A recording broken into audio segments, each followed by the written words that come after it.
Hello, everyone.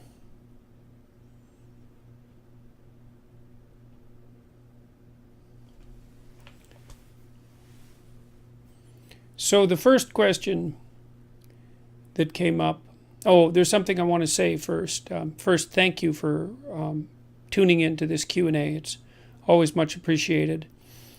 It's a pleasure to do these, and they seem to be quite popular. It's been a while since I did one, but I've been on the road a lot and away from my computer, and so that's the reason or the excuse.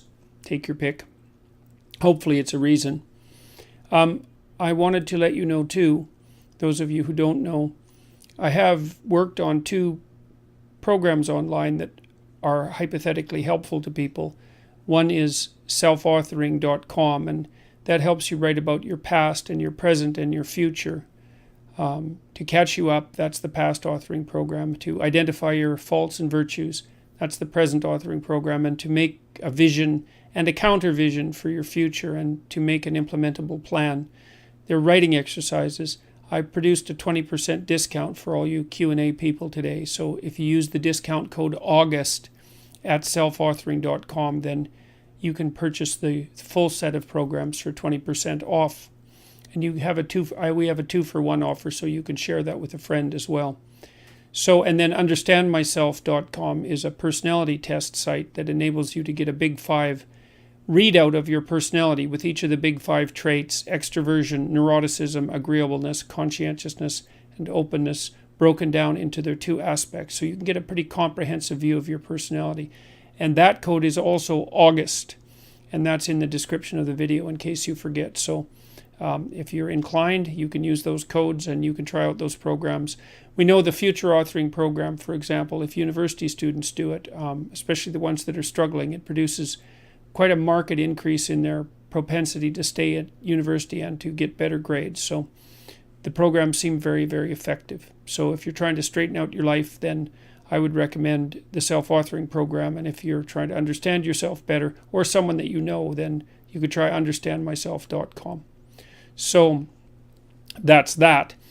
The other announcement, I suppose, is that I've done a tour now of about 65 cities with Tammy. Somebody asked how she manages this. She's exceptionally good at traveling and very low in neuroticism, thank God for that, because it's been a stressful time with lots of opportunity, obviously, and she likes to travel, and so she's very good at helping me manage this. We're going to hit about 40 or 50 more cities between now and the end of April next year, which is when I'm going to bring all this touring to a close. In September and early October, we're doing 20 cities on the eastern seaboard of the United States. And then in October, near the end of October, about 15 cities in the UK and Northern Europe. And then in February, Australia and New Zealand. And then in March and April, then the rest of Europe. That's the plan anyways, and perhaps there'll be some side trips during those times to other places. And so you can find out about that at jordanbpeterson.com/events. You're more than welcome to come to the talks. They've been very good events in my estimation. I've really enjoyed them. I can tell you I enjoy doing those talks, and I find them a lot less stressful than talking to journalists. The crowds are there. The individuals in the crowds are there to come and listen to a serious discussion about how life might be improved. And they're very, very positive events, so I've been very happy to do them. The Sam Harris videos, I did 4 talks with Sam Harris. Those are in preparation. We hope we'll have them out in August. Everybody's trying to come to an agreement about how they should be released. It's a rather complicated affair given how many people are involved, but I think we're close to figuring that out. There'll be 10 hours of tape talks, 4 sessions, 2.5 hours each. I think the talks were very, very productive. We'll see. The audiences seem to react positively to them, and they were very well attended. We had 8,500 people in Dublin, and about 6,500 in London, so those were very large crowds. So that's very cool. 12 Rules for Life has sold about 2 million copies now, and for those of you who are mathematically geek inclined, That's 57 miles of bookshelf if the books are stacked, as you would put books on a bookshelf. So that's a lot of books. And Maps of Meaning, I released the audio version of that June 12th, 2018, and it hit the New York Times bestseller list for audiobooks in July and August. So that was rather comical, given that 12 Rules for Life was never put on the New York Times bestseller list. So I thought that was an ironic little touch of fate, and I'm quite pleased to see how the audiobook is doing. If you like 12 Rules for Life and you're looking for something that delves more deeply into the same themes, then you could try Maps of Meaning. And I think the audiobook, which I read, is more accessible than the written book. People seem to be responding to it that way, so I'm pretty happy about all the positive things that are happening. Okay, how am I? That's the first question. How am I? Well, pretty good. Actually, my health seems to have stabilized substantially. I'm feeling pretty sharp. I have periods of some negative mood, although they're short and sweet, so to speak. But I seem to be sharp cognitively, and I can concentrate for long periods of time and get lots done. I've been able to do quite a bit of writing in the last couple of months, partly blog posts, partly also I had the privilege of being asked to write the introduction to the 50th anniversary version, single volume, abridged version of Solzhenitsyn's Gulag Archipelago. And I finished that about a week and a half ago. That took me about 2 months to write, about 3,500 words if I remember correctly. It was a daunting task to write an introduction to a book as tremendously influential and important and also of exceedingly high literary quality. So it was a daunting task to write that introduction, and I really wanted to get it right, and I hope I did. I spoke by email with Solzhenitsyn's family, and they seemed pleased with it, and so did the editor, and I've had a couple of editors, including Greg Hurwitz, my novelist friend from LA, who's an absolutely vicious editor and extremely good at it. So they were happy with the final cut, so to speak. So was I. So I seem to be sharp enough to do the work that's necessary to do. I've been working hard on the online university. I've got 3 people hired. They're all very smart, young guys. And we're about a year ahead of where I thought we'd be at this point. We hope to have a minimally viable product sometime in the late fall. I'm funding that entirely at the moment, courtesy primarily of my Patreon support. So thank you to all my Patreon supporters for that. Hopefully your money's being put to good use. We'll probably crowdfund in November to see if we can set up enough capital for the next 3 or 4 years. I could raise money privately. There's lots of people who are interested in investing, but I think that I'm going to try crowdfunding because I'd like this to be a public enterprise from the beginning and have lots of people involved, and we're thinking of all sorts of ways of getting people involved. How am I other than that? Well, nonplussed and still feeling rather surreal about my life, I would say. My family's in good shape. My daughter, who is very ill, is doing extremely well. So that's miraculous as far as I'm concerned. My son's getting married in September. That's Julian. And I like his fiancée. Thank God for that. And so we're looking forward to that. I'm on a bit of a vacation during August, which is the first time I've had off for about 2 years, with the exception of 1 week last year. And I'm going to a family reunion in Vancouver Island and then to Saskatchewan to see my family. I'm going to do 2 talks in Saskatchewan while I'm there, one in Saskatoon and one in Regina. And I have a lot of family coming to the one in Saskatoon. So that, and then a little reunion after that, so that should be cool. So that's how I am. And I'm thinking hard about the next book. I have a new book contract about to be finalized, I think, in the next week. I'm hoping to release the next book, which will be 12 More Rules. Probably Beyond Mere Order is the tentative subtitle. I'm hoping that I'll have it done by spring, early spring, perhaps January of 2020, if not 1 year later. But I'm going to try hard to hit it so that I'm done by next September. I'm going to write nonstop from May to September, and then I plan to do biblical lectures from September through December.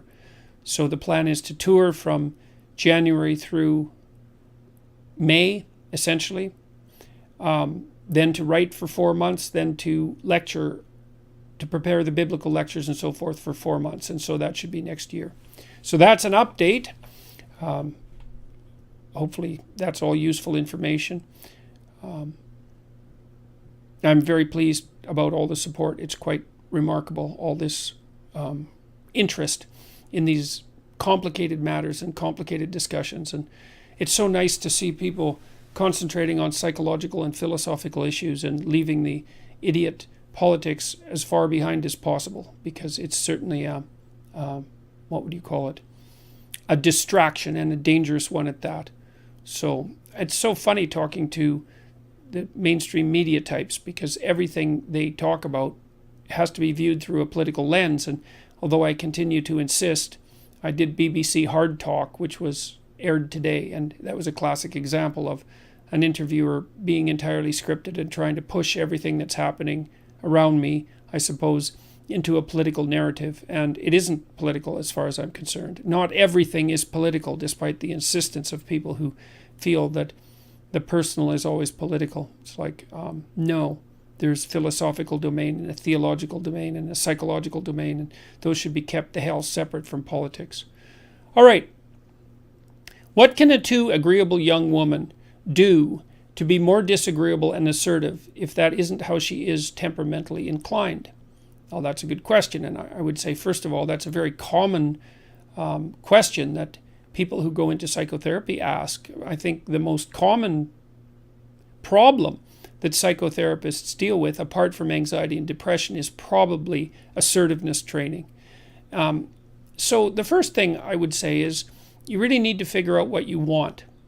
And I would recommend doing the self-authoring program, the future authoring program in particular, because if you want to stand up for yourself, you have to have your goals and your vision well laid out and well defined, and then you have to have a strategy that is matched to those goals, so that you know what you want, so that you know when you're not getting it.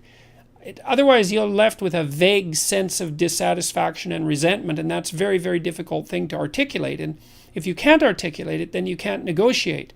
If you know what you want and you know why, then you can make a case for yourself. Okay, so let's assume now that you've laid out a vision and a counter vision, which the future authoring program also helps you do, so you know what kind of hell you want to avoid that you might drift into if you were too agreeable for the rest of your life. And that would be a hell that consisted mostly of people taking advantage of you all the time and you feeling resentful and bitter about it. Not something I would recommend. See, I think that women are agreeable because it helps them deal with infants, but it's not a great temperamental strategy for dealing with complex organizations in the adult world. So I think it's a price that women pay for also being adapted to have plenty of patience for very young children. And then you have to overcome that to some degree to put yourself forward properly in more complex hierarchies of accomplishment. So I would say once you have your vision established, your vision for the future, and your counter vision, so you're afraid of what will happen if you don't stand up for yourself, then you need to consult your resentment. Because if you're resentful about something, as far as I can tell, there's generally only two reasons. One is you should grow the hell up and quit whining. So you got to find out first if you're just feeling sorry for yourself. And you can think that through, make a pro and con case, and you can talk to somebody that you care about that. I'm not assuming that that's the reason, but that's one potential reason.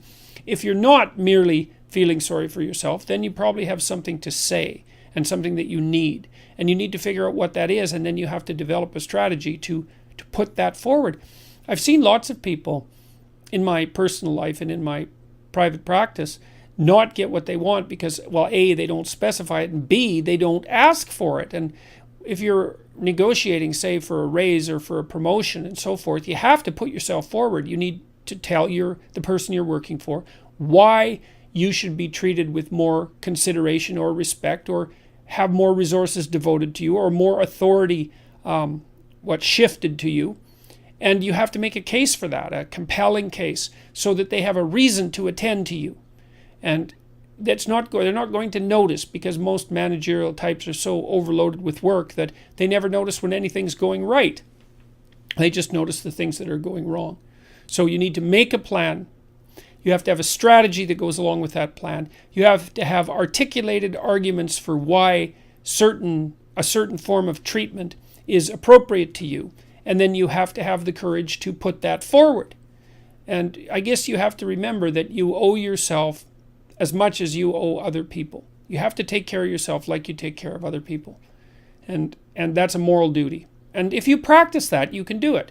And a lot of that's also associated with telling the truth. You don't have a better friend than the truth, even though it can be very harsh in the short term. And so if you're unhappy at work because you're being taken advantage of, then you have to strategize yourself out of that. You have to learn to negotiate. And a lot of that also means that you have to overcome your hesitancy to engage in conflict. And you got to think about it this way. Negotiation and conflict are somewhat indistinguishable. And it's easy moment to moment to avoid negotiation and conflict, but you pay a terrible price for it in the medium to long term. It's better to face the conflict forthrightly in the present and make peace for the medium to long term. And there's courage in that. So that's the other thing I would say is gird up your loins and allow yourself to act courageously and truthfully. Truth is your best bet if you're too agreeable. So, you also might find that you have a pretty good critical intelligence, but that you think it's mean, and so that you keep it hidden. Some of the smartest women I knew who were very, very agreeable had unbelievably good instincts with regards to figuring out what other people's motives were, but they were ashamed of their suspicions. And really what that meant was they ended up being ashamed of their critical intelligence because they were so agreeable. So it may be that the darker part of you, the shadow part of you, knows things that you could know if you were willing to admit that they were true. And so you have to give some credence to your darker element, I would say.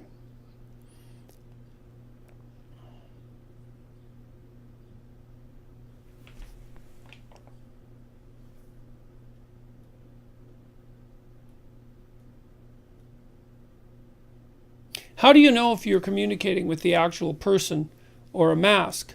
I sometimes wonder if I can ever really know someone. Well, you can't ever thoroughly know someone because people are too complicated. You can't even really know yourself. How do you know if you're communicating with the actual person or a mask? Well, if you're communicating with an actual person, then you're actually having a conversation. And the conversation transforms as a consequence of participating in it, and it tends to be engaging and meaningful. If what's happening is an exchange of ideological platitudes or just platitudes themselves for that matter, then you're probably engaging with a mask. So if the conversation is compelling and meaningful and it transforms as it progresses, and you can see that give and take, that dance-like give and take, then you're communicating with an actual person. The other thing I would say is that when you're communicating with an actual person rather than a mask, the person that you're communicating with tends to be quite interesting. If people talk about what they know, which means you're really communicating with them, if they talk about their own personal experience instead of wandering off into the domain of cliches and ideological platitudes, then people tend to be extraordinarily interesting.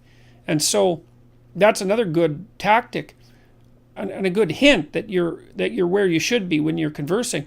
One of the rules I had when I was seeing clients actively was that if the conversation I was having wasn't interesting, and if my attention started to wander, then we weren't discussing issues that were sufficiently vital.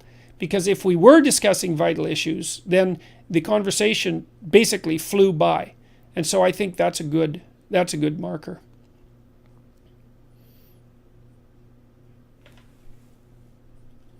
What new wisdom have you acquired in the past few months that you want to share with us?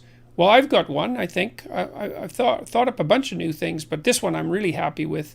I figured out why, some of you know that there's a mythological trope that I discuss fairly frequently about rescuing your father from the belly of the dragon or the belly of the beast.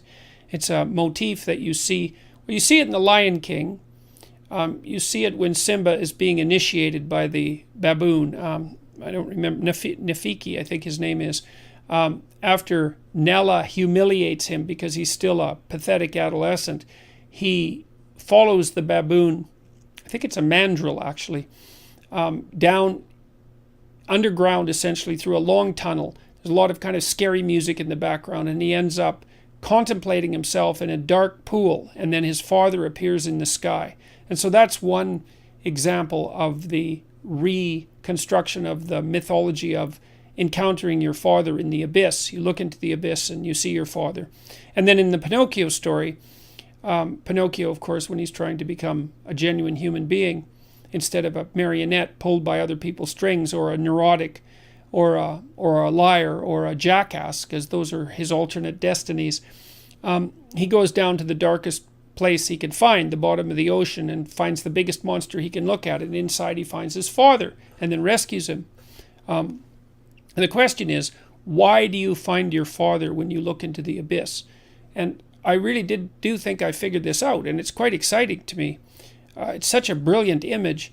So we know as clinicians, and also I would say as sensible people, but there's good clinical documentation of this, that if you find out, imagine someone's pursuing a goal, and some of the things they have to accomplish or confront on the way to that goal frighten them, and they start to avoid, and then they get more afraid, and of course their ability to pursue their goal or to accomplish their goal deteriorates because they're avoiding. If you're a psychotherapist, or even a friend, or a supportive loved one, let's say, you're going to encourage the person to face the challenges that are making them afraid, to face them voluntarily. And what happens as a consequence of that is that the person usually is able to overcome those fears and develop the necessary skills and to prevail. And that's partly because, not so much because they get less afraid, but because they get more skilled and more courageous. And so imagine that if you bite off a little more than you can chew, you get stronger as a consequence. And you do that in the gym, for example. When you go lift weights, you lift weights that are a little heavier all the time. And as a consequence, you develop yourself physically, and you turn into who you could be. You turn into more than you are. Okay, so if you face fears a little bit at a time, fears and challenges, and you do that voluntarily, then you become more than who you are. Okay, now let's recast that in archetypal language and make it into a kind of ultimate. So if you want to become everything that you could be, then you look into the abyss itself, which is the darkest place that you can possibly contemplate. And that would be the terror of mortality and insanity and of suffering and of malevolence, all of those. It would be like looking into hell, I suppose, to some degree. And then by voluntarily doing that, then you call upon the strongest part of yourself to respond. And the strongest part of yourself is symbolized as the sleeping father nested inside the beast. And so the fundamental truth when you look into an abyss is that you don't see the abyss if you look long enough. It's like an answer to Nietzsche's conundrum. If you look long enough into an abyss, then the abyss looks into you. It's like, well, if you look long enough into an abyss, past when the abyss looks into you, you see who you could become in the form of the great ancestral figures nested inside the catastrophe of life. And then you can join them, so to speak. You can incorporate that and become stronger. And you do that partly by taking on the challenge voluntarily. And that informs you, because you learn when you take on challenges voluntarily. But you also do that as a consequence of psychophysiological transformation, because when you place yourself in challenging situations, let's say the abyss is the archetype of the ultimately challenging situation, then you turn on new genes in your nervous system and in your body that code for new proteins, and you build new structures inside of you. And none of that's going to happen without the demand that's placed on you by willing to confront the full terror of life. And so then I would say the full terror of life is something like the reality of suffering and death, and the ever-present and the ever-looming presence of malevolence in your own heart and in the heart of other people. So it's evil and suffering. And to confront that is really, well, you risk blindness by confronting that. That's also a very old story. You risk damaging your vision. But if you do it forthrightly, then you discover who you could be as a consequence. And who you could be is the solution to malevolence and suffering. And so that just blew me away when I figured that out. It was partly a consequence of having lengthy discussions with Sam Harris and thinking this through more and more and being pushed to think it through. But I think that's an absolutely staggering, what would you call it?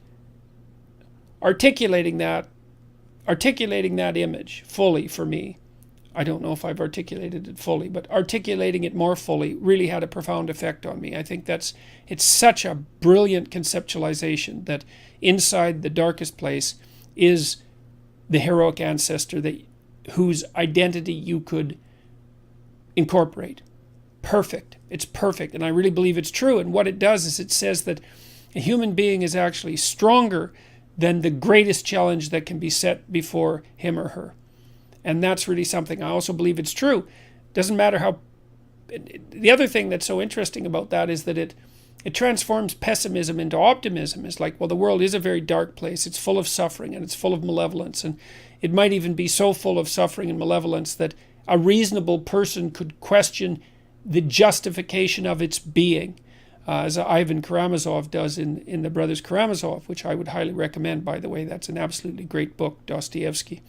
But the truth of the matter seems to be that if you face the pessimism full frontal, so to speak, then you find something in you that's strong enough to take it on.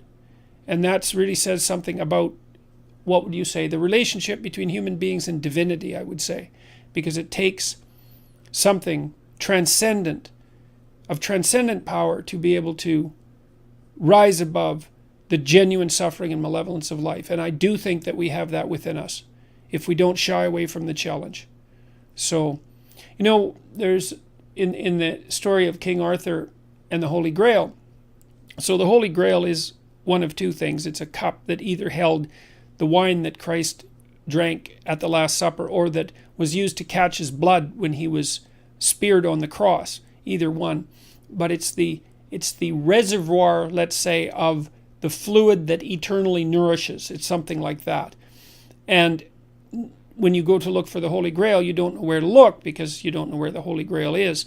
And so King Arthur and his knights, who all sit at a round table because they're essentially equals, each go off to find the Holy Grail, and each of them enters the forest to begin the quest at the place that looks darkest to him.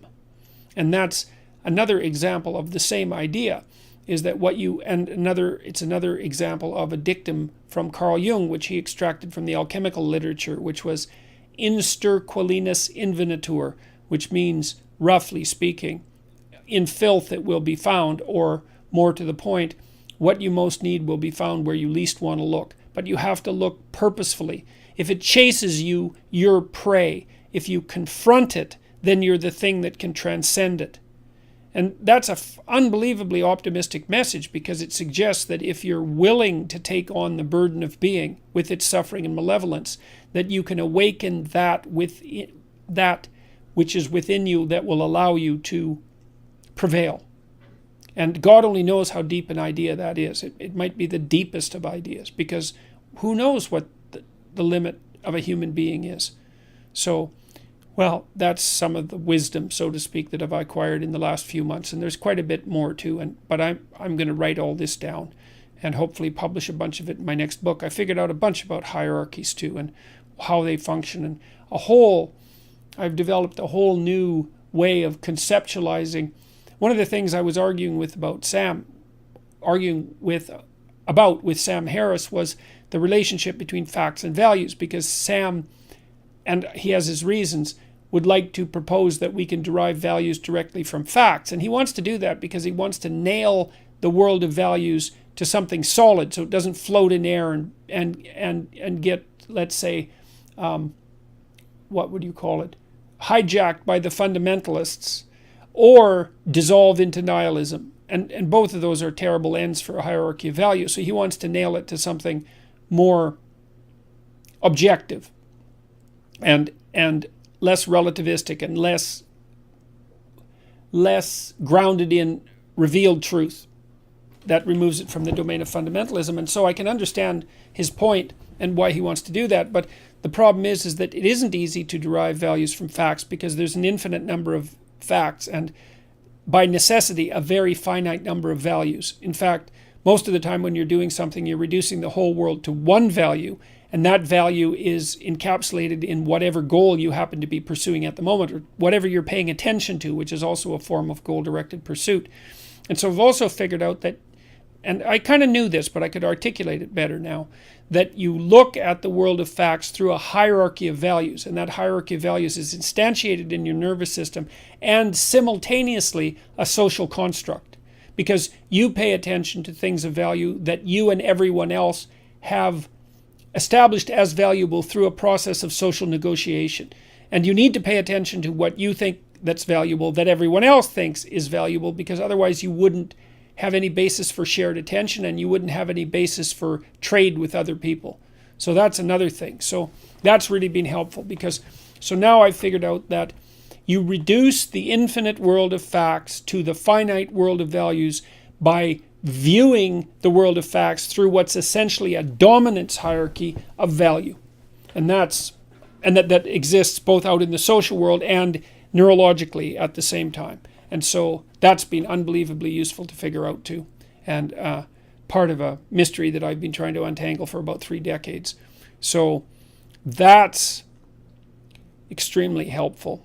And I've also spent some more time thinking about the proper place of the right and the left wing. So the right wing basically stands for the, what would you call, the right wing serves as an advocate for hierarchy, and the left wing serves as a critic of hierarchy. And the right says, well, we need hierarchies. They're often hierarchies of competence. They're necessary to organize people and society, and they're necessary to get things done, all of which is true. And the left says, yes, but hierarchies dispossess, and you have to pay attention to the widows and the orphans, which is also true. And so then the political discussion is about how to ensure that hierarchies are maintained and are functional, but also have sufficient mercy within them to take care of the people who, for one reason or another, are struggling to find their place even in a hierarchy of competence. And then the necessity for free speech emerges out of that, because the left and the right have to communicate so that the proper balance between the current structure of the hierarchy and its transformation and mercy can be established on an ongoing basis. So anyways, there are 3 things that I've really learned over the last few months. And there's a bunch more, but those will do for now.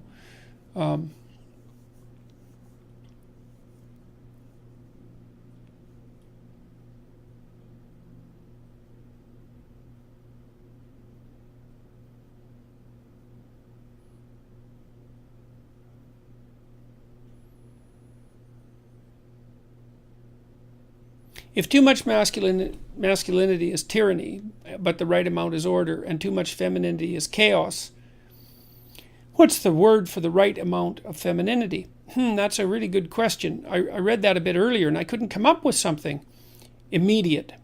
But the only thing I can think of is that often femininity has been characterized as wisdom.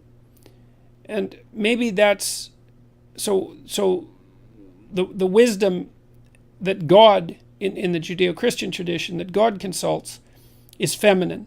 That's an old tradition. And maybe that's because order needs to be leavened with the right amount of chaos in order for wisdom to emerge. The order, it can be blind and tyrannical and dead. And so it's the mixture of the right amount of chaos that turns that order into wisdom. And then that wisdom is often personified as feminine. Now, that doesn't exactly answer your question, because it doesn't make the right balance. You still don't have tyranny, order. You still don't have order, tyranny, chaos. You're still missing the proper word there. It's a good question, and the wisdom idea is the best I can make of it for now. Is it better to marry someone with your temperament, or a contrasting complementary temperament? Well, there is evidence on this, and basically you don't want to marry someone with whom you're too mismatched.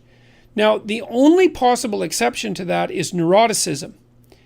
Neuroticism is a good predictor of marital trouble, and it's a good predictor of trouble, period, or perhaps sensitivity to trouble, which is in some sense the same thing. And I don't know of any research specifically pertaining to this. Now, I know that people who are high in neuroticism are more likely to miss work and to visit the doctor and to and to be unhappy in their marriages and so forth. And that may also account for why 75% of divorces are initiated by women. And I think women are more sensitive to negative emotion, partly because they have to take care of infants and need to be more sensitive to threat, and perhaps because sexuality is more dangerous to women, and perhaps because women are physically smaller. And all of this seems to kick in at puberty. Anyways, it isn't obvious to me that you want to match someone with regards to neuroticism if you're high in neuroticism. I think if you're high in neuroticism, you need to find someone who's low in neuroticism, because then you have someone around to calm you down. Now, apart from that, the research literature does indicate that match is better. And you can see why. It's hard for extroverts and introverts to get along, especially if they're extreme extroverts and extreme introverts, because an extreme extrovert always wants to be with other people and in groups, and an extreme introvert hardly ever wants that. And that's a very, very difficult thing to negotiate. And then with conscientiousness, same thing. If you're really high in orderliness, it's very hard to be married to someone who's very low in orderliness. You're going to end up doing all the cleaning, for example. That will drive you crazy. And if you're high in industriousness, same thing.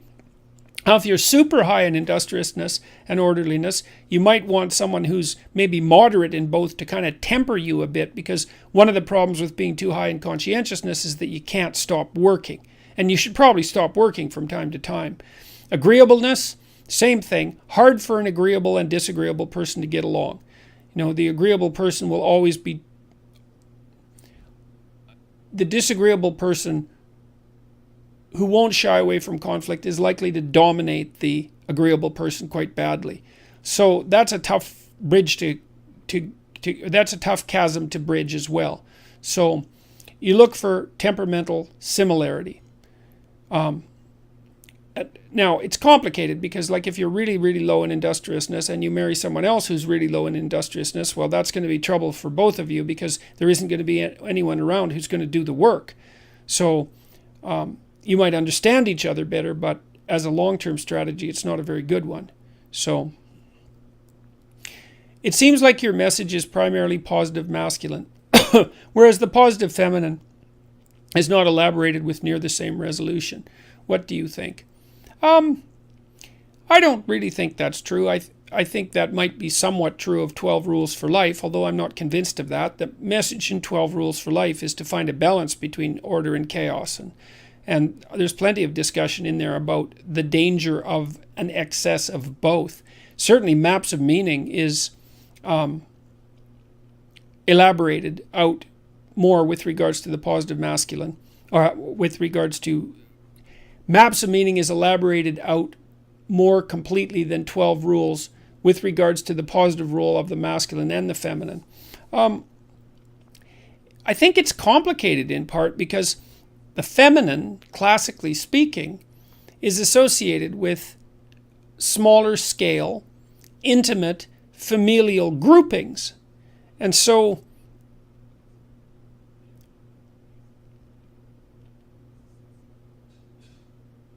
in a world that's obsessed with adaptation to large-scale social systems, it's harder to make a case for the role of the feminine. We don't really understand the role of the feminine in large-scale social structures.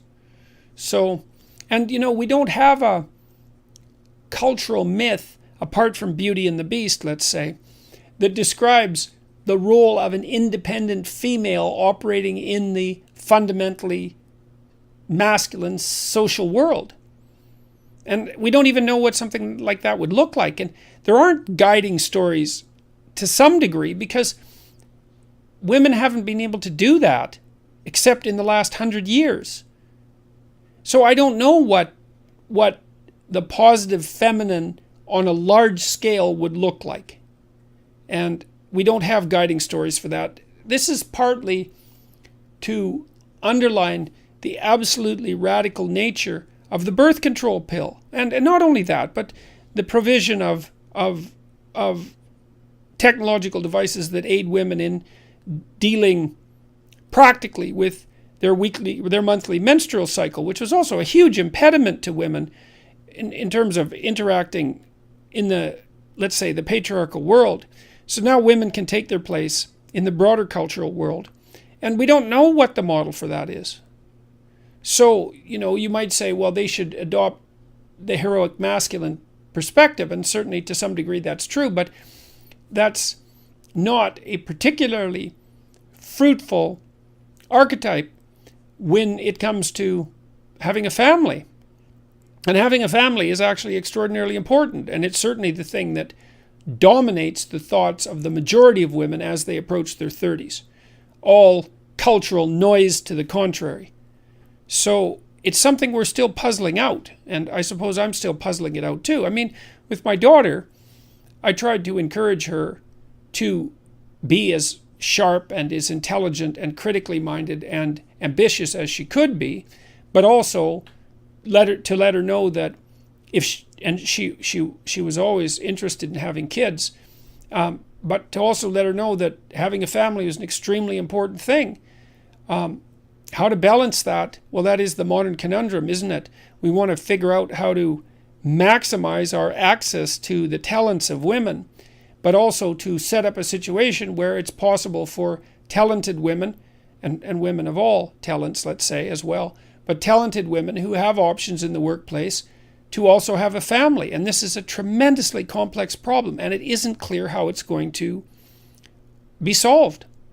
There is data showing, you say, well, men should pick up more of the feminine role, and I suppose that's possible. But there is good data showing, for example, that if you show women pictures of men engaged in classically masculine endeavors, fixing a roof or fixing the plumbing or so forth, or in feminine endeavors, doing the dishes and vacuuming, that the women rate the men who are doing the female tasks as less sexually attractive.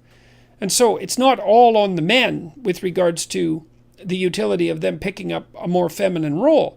And it isn't necessarily the case that women will find men who are more domestic also maximally sexually attractive. Those things don't necessarily go together. So this is very, very complicated. So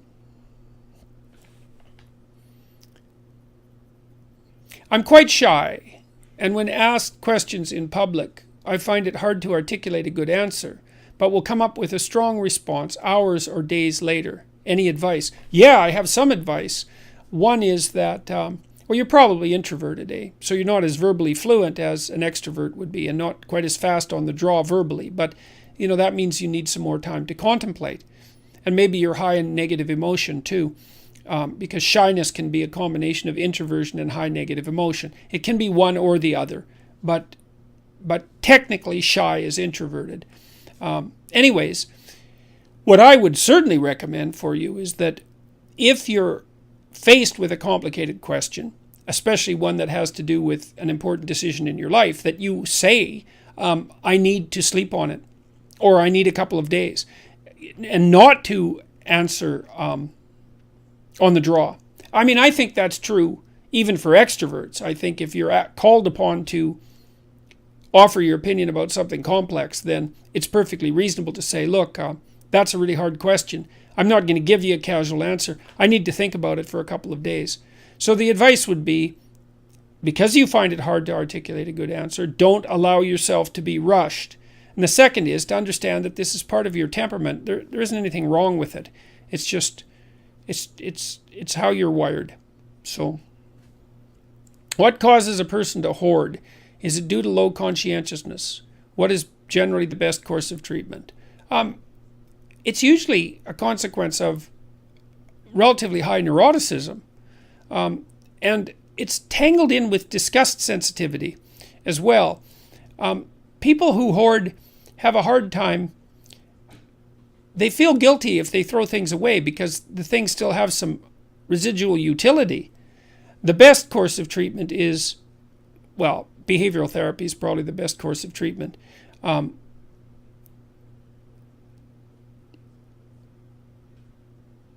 to plan what needs to be thrown away. And to work with a person that can help you make the hard decisions that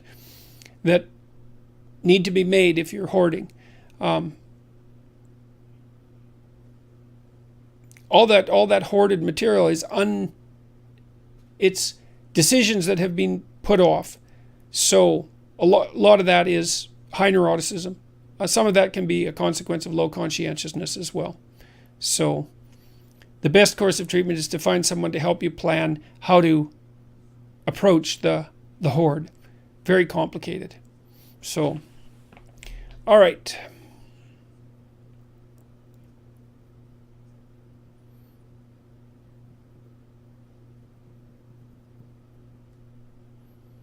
Which Hogwarts house would you be in?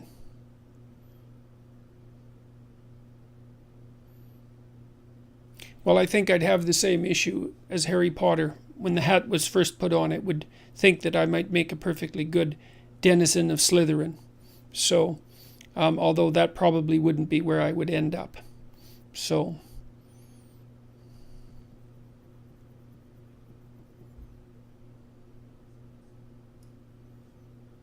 what is your take on an astrological basis for significant dates in religious stories?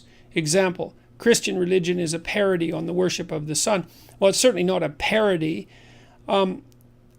Religious systems, as they expand, tend to incorporate everything that's quasi-religious in the culture. And there's certainly no shortage of solar symbolism in Christianity.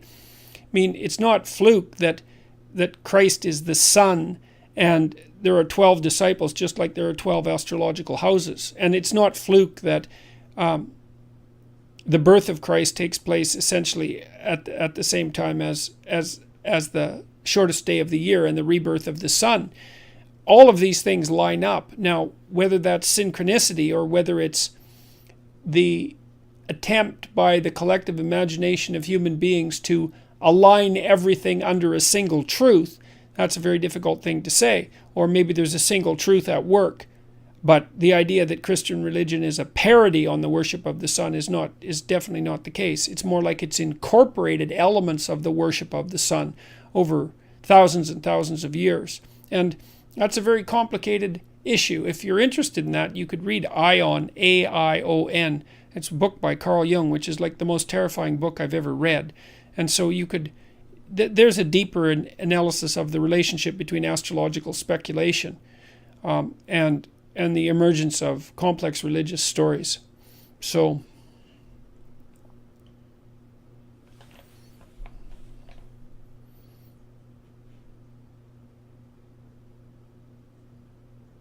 my brother, 29, is sick at home with burnout. He's a perfectionist, has anxiety, has trouble dealing with stress.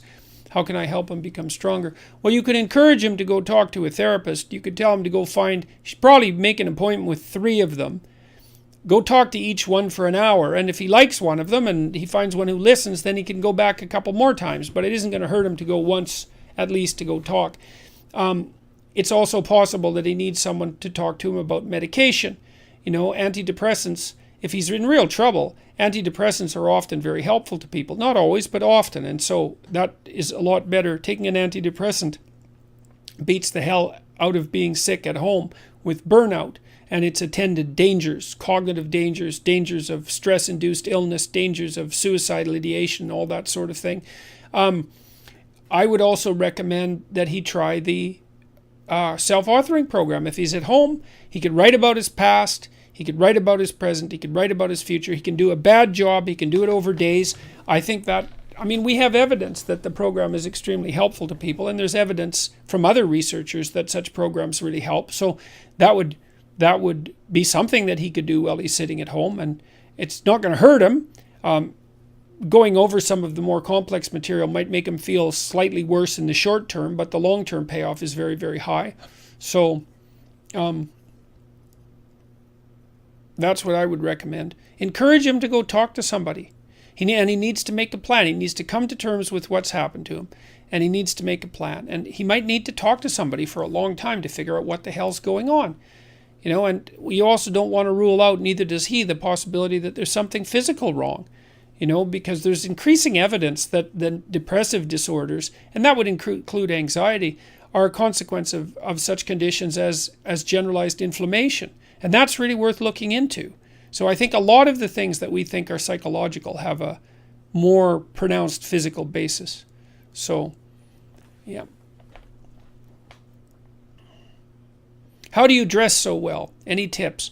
Well, thank you. I started buying nice clothes, let's say, this year, really. I had some decent suits before that. I did some research online to find out who good suit manufacturers were. You can look that up.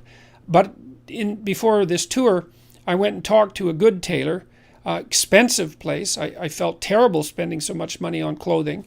But I felt that if I was going to go talk to, it's been 200,000 people, that I was going to do it right, and I was going to invest in some decent clothes. And even though it hurt my cheap Northern Alberta soul to do it, it was definitely worth it. So you go talk to someone who knows what they're doing. Go talk to an actual tailor, and you can do some research online. There's lots of resources online that are devoted to helping men figure out how to dress. 3-piece suits look really good.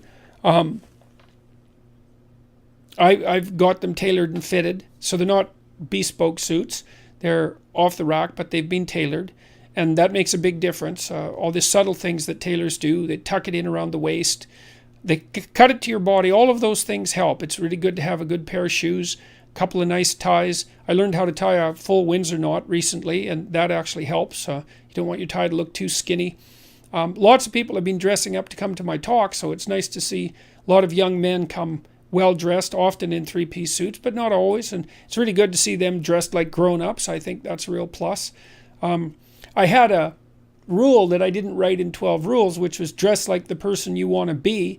I kind of took that from Nietzsche, because Nietzsche said, every great man is an actor of his own ideal. It's a very nice aphorism, and basically what it meant was that sometimes you have to act out what you want to be before you become it. You have to pretend. And it's not a lie. It's really a pretense, like children pretend to be a father before they grow up and become a father. It's a form of practice. And so tip 1 might be figure out who you want to be. Tip 2 might be, well, then dress like that person. That's a good start. And because I think if you want to become who you want to be, then no detail is too small to overlook. And certainly it isn't exactly that people judge you by your clothes, although they do to some degree. It's that if whatever you can have going for you, you might as well have going for you. That's how it looks to me. And certainly my experience has been that the response to my improved wardrobe has indicated that the investment was clearly worth it, indisputably and clearly worth it. And it's nice to be dressed sharply to go in front of an audience. It's a sign of respect to the audience. There's other ways of showing respect to an audience, but that's certainly one. And so it's been extraordinarily worthwhile. I would say if you're going for a job interview, if you're at any critical point in your life, then you should dress the part, because you want to do everything you can to tip the scales not in your favor exactly, but in favor of having the right thing happen. So, you have written an article on how to write. Can you do the same on how to speak? Well, I suppose I could. I could tell you a little bit about it. If you're going to speak about something, you need to know a lot about it. You need to know 3 or 4 times as much as you're going to speak about at minimum. So first of all, you have to do your background research. You have to have multiple stories at hand that you can use to illustrate your point. And you have to have a point. You have to organize what you're talking about around a problem. So before I go on stage to speak on my tour, I always sit for half an hour, some of which involves usually about 5 minutes of anxiety. And I think, okay, there's a problem I'm trying to address tonight, a central problem or a theme. What is it? It might be courage, it might be responsibility, it might be meaning. I think, and that serves as an organizing principle. So that would be the point. And then basically I organize, say, a dozen stories around that, and I can kind of arrange them in it as a journey, and it's a journey that circles the main point. And so I'm trying to explore it, to say what I think about courage, let's say, but to take what I'm thinking farther than I've taken it already. And so then I can plot out, little 5-minute stories that I have that are associated with courage. And then I can talk to the audience. And I would say, talk about what you know. Use your personal experience, because that's that's something that you're actually a master of. You can bring in other material, but it has to be tied to the real world through your own experience. Otherwise, it's not real. It's also very good to speak directly to the audience, to the individuals in the audience, because I'm always looking at a single person, one after another, and focusing on them and talking to them, just like you'd have a conversation with someone. And that way I can see if they're following along. And I'm always listening to the audience. What I really like to hear from the audience is no noise at all, silence. Because if the audience, especially, if it's a couple of hundred or a couple of thousand people, if the audience is dead silent, then I know that I'm on the right track. And so, and the other thing I would say is you're telling stories. So every fact that you relate or every set of facts has to be tied to a story. There has to be a meaningful output, which is something like, why is it important to your life that you know this fact? How is it related to how you're going to conduct yourself moving forward or how you're going to see the world? So, because that's kind of the essence of meaning. How does this fact change the way you perceive the world or act in the world? That's the meaning of the fact. And facts without meaning are dull. So you need to know that. You need to tell the truth. That's for sure. And I mean, for me, my talks are really, they're an attempt to explore a set of ideas in the most truthful way that I can manage. And that's also an adventure, because letting yourself speak freely about a topic, you don't always know where it's going to go. And so, but that also hooks in the audience, because they're along for the ride, right? And there's a risk. The risk is you might forget where you are, you might lose the thread, you might say something you regret, you might get confused.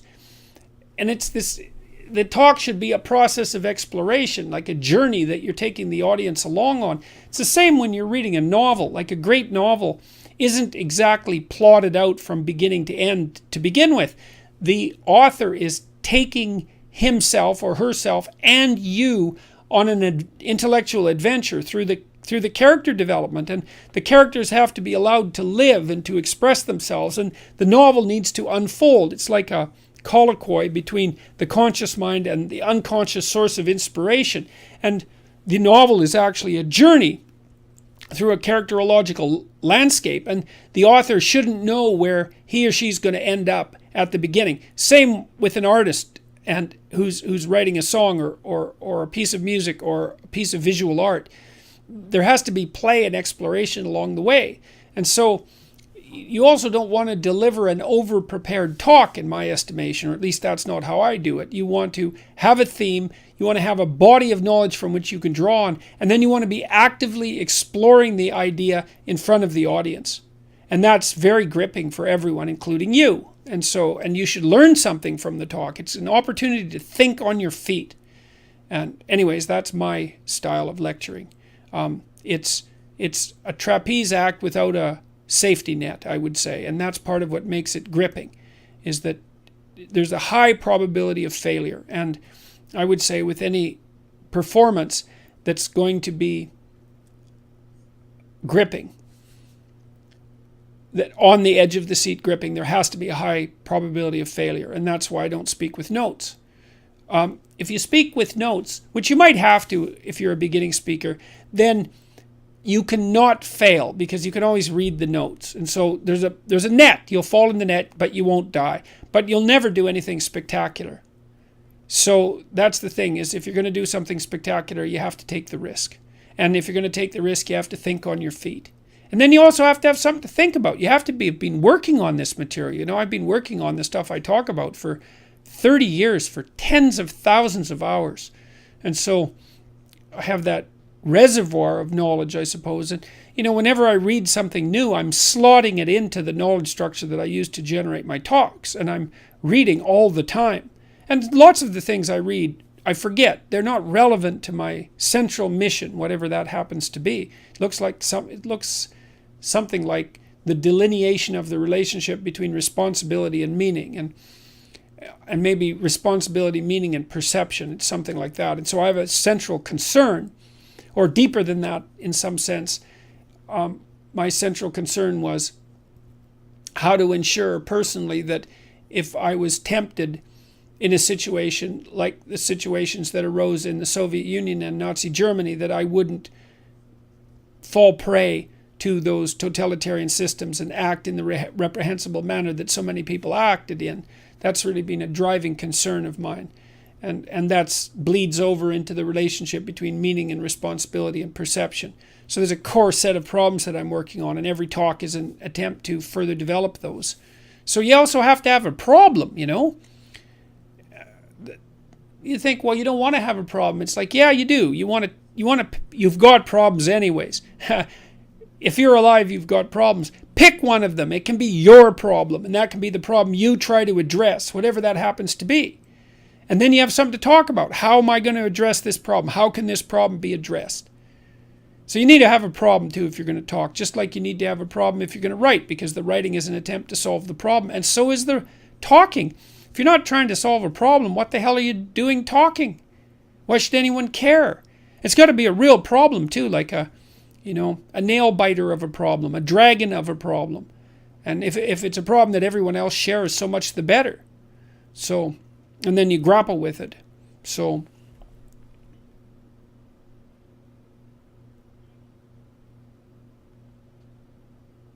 thoughts on the Eastern idea of moving away from excessive thinking into the awareness beyond thinking, removing it from the driver's seat to be used more as a tool.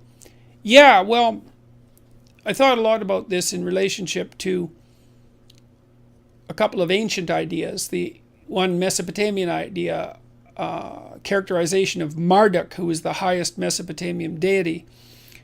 It was Marduk who carved up the goddess of chaos Tiamat into pieces and made the world out of her pieces. So Marduk is the force that confronts chaos and builds habitable order, like the Logos in Genesis. And one of Marduk's attributes was that he had eyes all the way around his head and that he could speak magic words. Those two attributes, but it's the eyes that are of most crucial importance with regard to this question. Then there's Horus, the Egyptian god, who's the famous eye, and Horus is really a deification of attention, I would say. And there's a difference between attention and thinking. Like, let me give you an example. So thinking seems to be instrumental, mostly.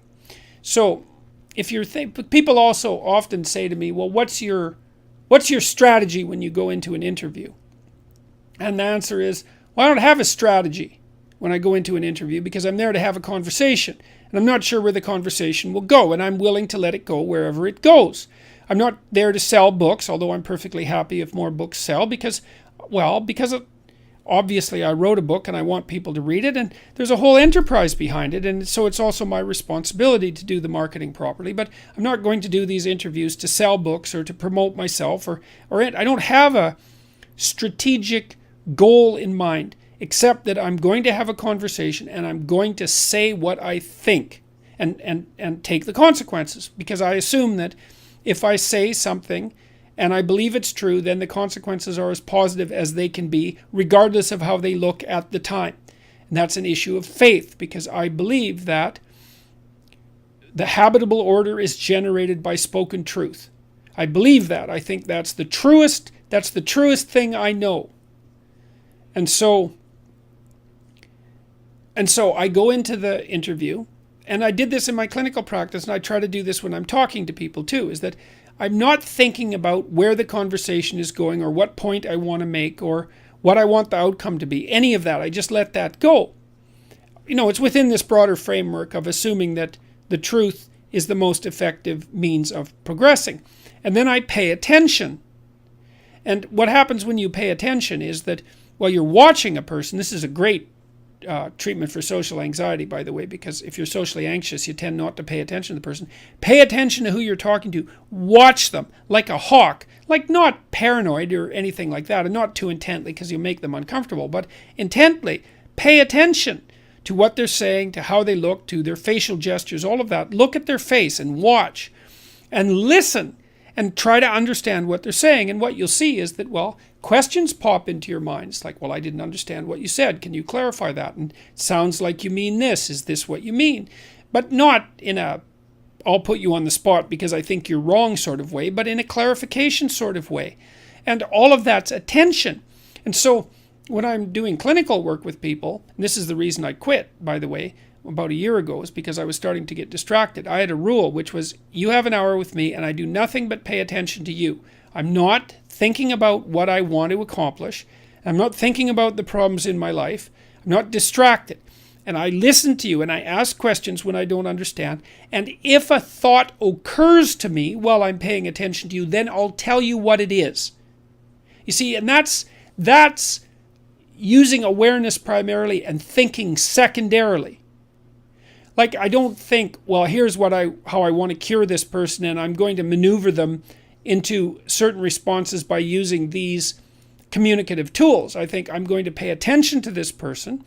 We're going to discuss where we're going and why.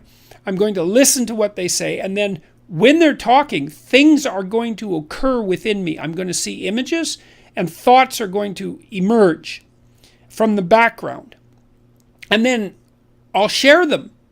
Not always, because I usually have more thoughts than can be shared, but if a thought comes up and it seems like an interesting reaction to what the person just said, then I'll just tell them, and sort of without commitment to it. And it's usually, okay, you just said this, and so this question emerged, so we need to straighten that out because I'm confused. Or you said this and I had this image, or you said this and this thought came to mind. And it seems to be, so that's one person's reaction to the way that you're conducting yourself at the moment. So thinking is instrumental. I outlined this in, I think it's Rule 7, do what is meaningful, not what is expedient. If you do what's expedient, you have a short-term conscious goal in mind and you try to bend everything towards that end. But if you're pursuing what's meaningful, then you just pay attention to what's going on and you react with truth. And I think that's a much better way of living as far as I'm concerned. It's a much more powerful way of living. It means you have to confront things right then and there, which is, I suppose, why so many of my interviews have been, in some sense, confrontational, because people will impose a thinking agenda on the flow of the conversation. This is especially true in the mainstream media. It happened again recently with BBC's Hard Talk. They impose an agenda on the conversation, and then that just doesn't work out very well, because I'm paying attention and I will object to the agenda. Not because I have a different agenda, except for what I said, which is that I want to say what I think. I want to say as truthfully as I can what I actually am thinking in this more abstracted and detached sense, and see what happens. So it's a hard thing to clarify, because you might say, well, Dr. Peterson, you just said you want to say what you're thinking. But it's not exactly the same thing. It's not like I'm thinking strategically. I'm listening, thoughts emerge, and I say them. I'm not trying to manipulate, I'm not putting spin on things. I'm not trying to manipulate the conversation in any particular way. And again, the reason for that is because I decided a long time ago, probably 30 years, that there was no more effective way of dealing with a complex situation than to try to say what you believe to be true. And not to manipulate it, none of that. It just doesn't, because those are all lies as far as I'm concerned, that kind of manipulation and spin. So,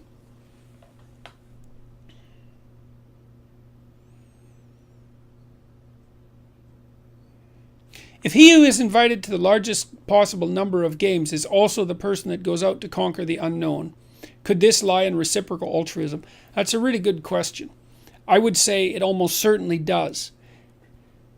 You certainly see the reciprocal altruism in being invited to the largest possible number of games. So a little background here. It's like, well, what's a winner? Well, a winner is someone who wins a game. It's like, no.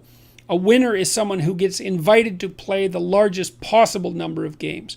And that means that you have to be a good sport. And so the good sport is the winner in the broader game, in the meta game. Now, I put forward the proposition that the winner of the meta game is also the person that goes out to conquer the unknown. Now, let's see if we can take that apart a little bit. Well, one of the attributes of being a good sport, let's say, is that you're trying to extend your skill during the game. And so you are confronting the unknown in the game because you're trying to get better at playing the game. And then you're also doing that in a way that's of benefit to the team. And so then you can imagine that being a team leader in the metagame, which is the game of extending your skill across the broadest possible set of games, is analogous to leading a team into the unknown. So if you're going to go confront the unknown, you're probably not going to do it alone, although you could.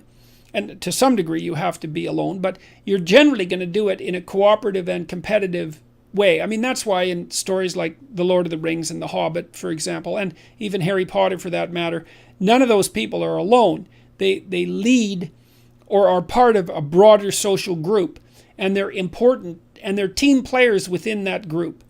So the team player element seems to be something that's common to conquering the unknown and to reciprocal altruism and to being invited to play the largest number of games. And the question then is, what makes an effective leader? And an effective leader is someone who's able to synthesize the group and to lead it forward towards the goal. Yeah, that's it. And, in a game, obviously, the good player is leading the team forward to the goal. And it's the same in a quest. The good player is the leader who's leading the team towards the goal. So there's a deep analogy there. And it's not just reciprocal altruism. I don't think that's quite the right terminology, though, because there's an element of pragmatic competence that goes along with it, too. You can't merely be willing to engage in reciprocal altruism to be a good player or to conquer the unknown. You also have to have skill and discipline. So I would say reciprocal altruism is necessary but not sufficient precondition, right? Talent, skill, ability, all of those things are, creativity, all of those things are also important. So that's a bit of an answer to that, but it's a very, very good question. So please confirm if your Harry Potter Patronus would in fact be a frog. We need answers, Doctor. Well, you'd certainly think that, wouldn't you? A frog. Well, I think that's obvious. It's got to be a frog. Or maybe a lobster.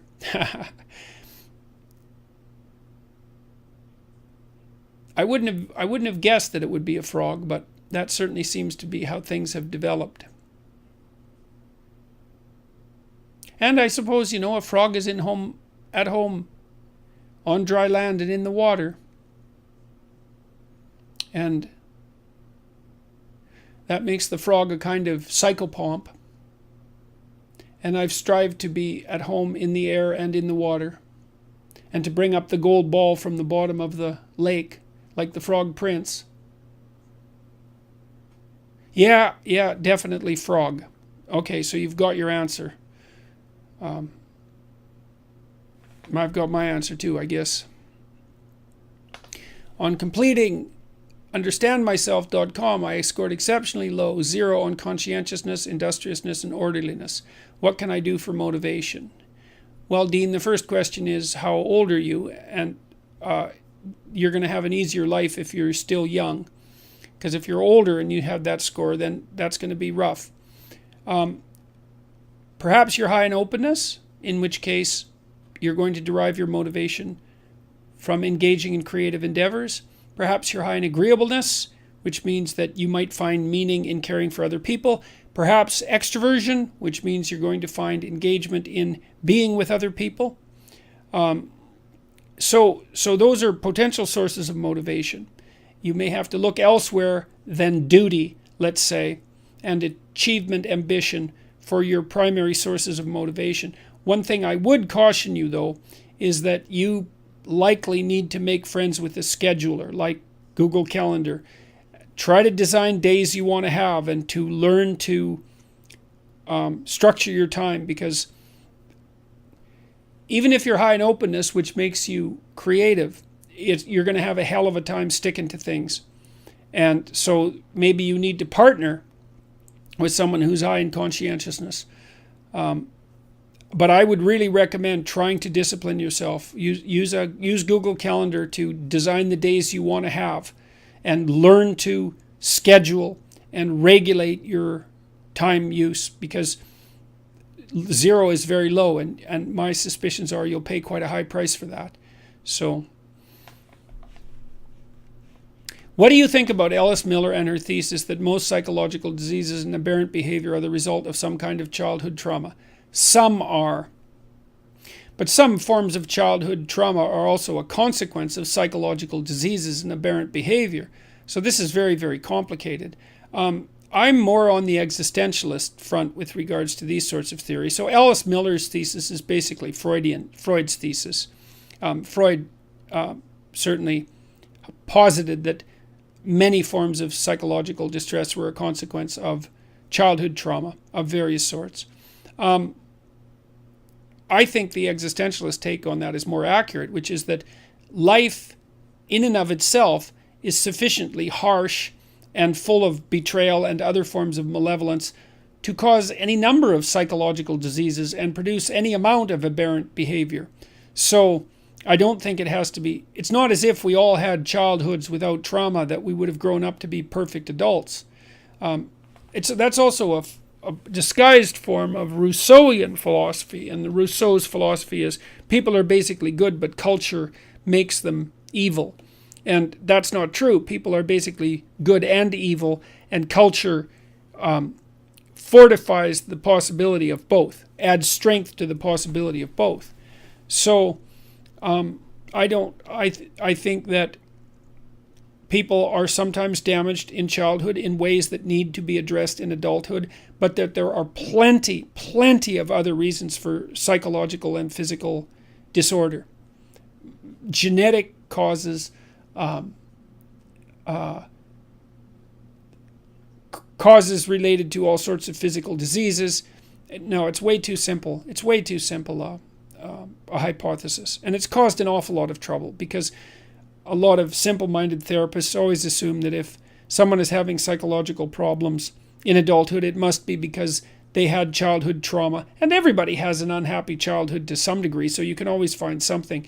And often the childhood trauma that they're looking for has to be sexual. And so they dig and dig until they find or often invent something that, allows a single causal attribution. And it's just, life just isn't that simple, man. There's lots of reasons to be ill. Way more reasons to be ill than to be healthy.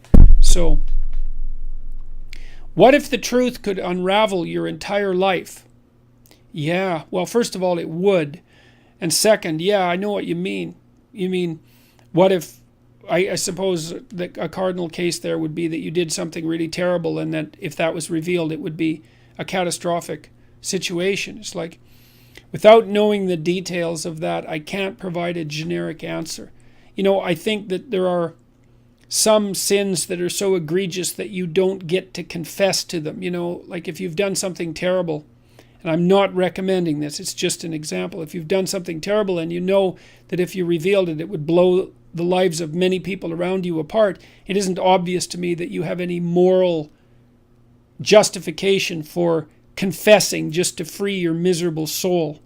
So, what if the truth could unravel your entire life? Well, maybe you need to go to Catholic confession and let someone know exactly what happened so you're clear about it. And then maybe what you need to do is to swear to whatever God you worship that you're going to try to walk the straight and narrow from here on in, and that'll be sufficient to atone for whatever terrible thing that you did. And that's a form of prayer, and it sounds like one that you desperately need, at least in principle. So without knowing the details, that's about the best I can do.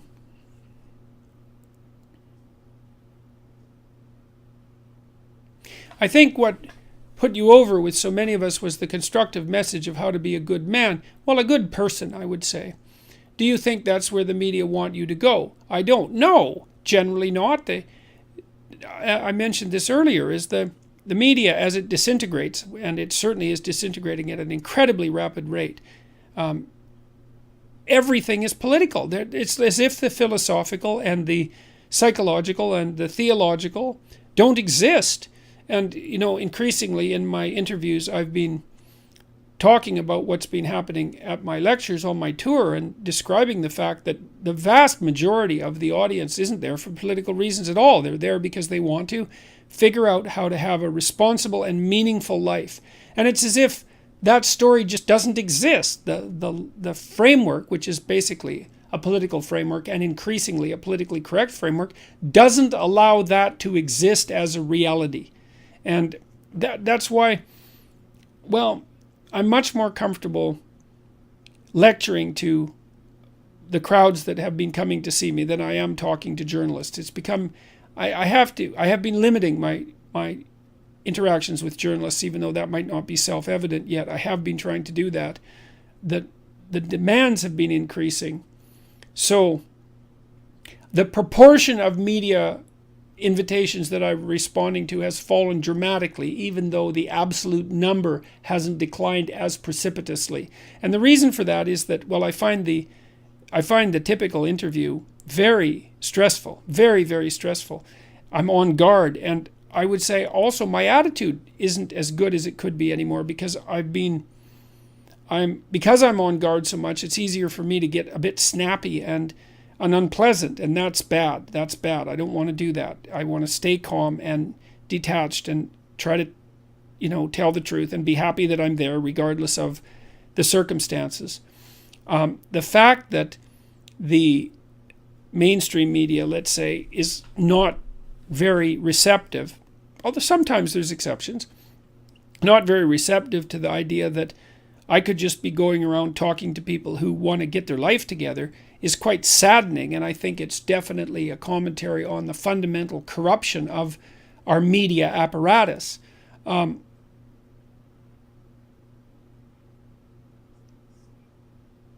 think it's better to talk on YouTube, to speak on my podcast, to do these lectures. And I think it's increasingly better to do that. The long-form discussions on YouTube, though, with people like Joe Rogan and Dave Rubin and so forth, that works just fine. So a new media form is emerging, and I think it's going to be a lot more productive. It won't be as scripted. It'll be much longer form. It'll allow for much more thoughtfulness. But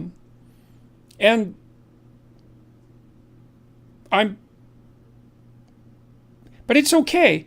It's not like the media exposure, although it's been stressful, it's not like I'm not grateful for it. Even people who've put me on the spot very badly have ended up doing me a tremendous favor. But the problem is that because I'm becoming too much on guard, and I've noticed a developing sense of impatience within me and some suspicion, and that's not good. I don't want to be in situations where those are my fundamental orientations. It's a sign of a certain amount of internal corruption on my part, and I want to be in situations where I'm speaking honestly to people who are honestly listening. That's a good situation. So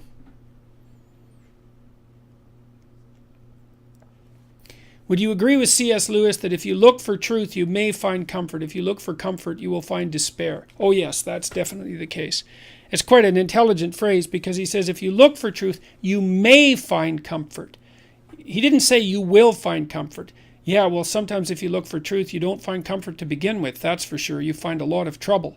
But sometimes you have to go through a lot of trouble to set things right. If you look for comfort, despair, well, the reason for that is that you can't look for comfort in life. Life isn't about comfort. Life is a deadly game. It's a game of life and death. It's a game of good and evil. Everything's on the line. Your sanity's on the line. Your freedom from pain is on the line. Your freedom from despair is on the line. Your family's on the line. There's no comfort. Life is an adventure. And I think the greatest adventure that you can possibly have is the one that you find if you look for the truth. And that's a good place to stop. That's been 90 minutes, and I've been reasonably sharp and with it for the full 90 minutes. And so I think I'll bring it to a close.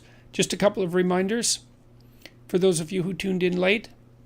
If you want to try out the self-authoring program, I made a code August, and that entitles you to 20% off. There's a 2-for-1 special, so you can give it to a friend as well. If you want to try Understand Myself, which is a personality test, it only takes about 15 minutes. It's quite a bit easier than the self-authoring suite. The code for that is also August. That also gives you 20% off. Self-authoring helps you write about your past and present and future, and you can do a bad job. And if you haven't developed a life plan and you don't know where you are and you don't know where you're going, then I would highly recommend trying the program, and you're welcome to do a bad job at it, because a bad plan is a lot better than no plan at all. And Understand Myself will help you understand who you are, for better or worse, and people have responded quite positively to it. So I think it's worth the 15 minutes and the $9.95 that it costs, discounted 20% now. So I guess that's about $7.95, something like that. So that, the second Iceland lecture is going to come out soon. I released the first Iceland lecture, which is part of 12 Rules for Life. I have a tour coming out through the northeastern part of the United States starting in September, and then over to the UK and Northern Europe in September and October, and then Australia and New Zealand in February. I've really enjoyed the tour. I think it's an amazing opportunity. It's been extraordinarily heartwarming, let's say, to talk to so many people who are trying to put their lives together. And if enough people do that, then they will put their lives together, and that will help put everything else together. And so hopefully these Q&As are a small part of that. So thank you very much for listening in, and I'll try to do one in September. If I don't, it's because I'm on the road all the time, but I will definitely try to do one in September. So thank you to my Patreon supporters. I mentioned to you guys that I am working hard on the online university, and I've hired 3 people to work on that, and that we're about a year ahead of schedule, I would say, where I thought I'd be. So in 3 months, we're a year ahead of where I figured we'd be. So thanks again. Good night. Ciao.